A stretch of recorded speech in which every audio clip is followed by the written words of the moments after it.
ناظرین، میں امید کرتی ہوں کہ آپ سب خیریت سے ہوں گے۔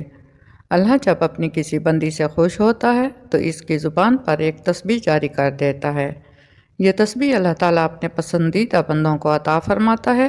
یہ اللہ تعالیٰ کے منتخب کردہ بندوں کی خاص تسبیح ہے۔ ویسے تو سبھی انسانوں کو اللہ تعالیٰ نے پیدا فرمایا ہے اور اللہ اپنے ہر بندے سے محبت فرماتا ہے، لیکن کچھ لوگ ایسے ہوتے ہیں، کوئی ایسا کام کرتے ہیں جو کہ اللہ تعالیٰ کو بہت پسند آ جاتا ہے، تو وہ ان کو اپنے خاص بندوں کی فہرست میں شامل کر لیتا ہے اور پھر انہیں مختلف انعامات و کرامات سے نوازتا ہے۔ یہ تسبیح جو آج ہم آپ کو بتانے جا رہے ہیں، یہ اللہ تعالیٰ اپنے پسندیدہ اور مقبول بندی کو تحفتاً عطا فرماتا ہے۔ ایک دفعہ ایک عورت حضور پاک صلی اللہ علیہ وآلہ وسلم کی خدمت میں حاضر ہوئی اور عرض کیا، یا رسول اللہ صلی اللہ علیہ وسلم، مجھے کوئی ایسا عمل بتا دیجئے کہ جس کے کرنے سے اللہ تبارک و تعالیٰ مجھ سے محبت کرنے لگے، مجھ پر اپنی خاص رحمت کی نظر فرمائے،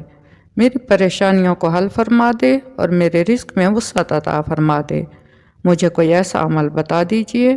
میرا اللہ مجھ سے راضی ہو جائے اور مجھے اپنے خاص بندوں کی فہرست میں شامل کر لے اور میرا شوہر بھی مجھ سے محبت کرنے لگے۔ تو آپ صلی اللہ علیہ وآلہ وسلم نے ارشاد فرمایا، دنیا سے بے رغبتی اختیار کر لو، اللہ تم سے محبت کرے گا،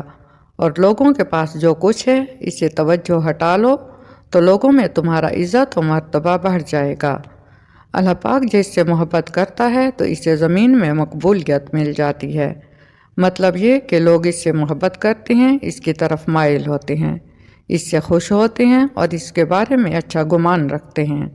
اور ممکن حد تک اس سے برائی دور کرنے کا ارادہ رکھتے ہیں۔ نبی کریم صلی اللہ علیہ وآلہ وسلم نے ارشاد فرمایا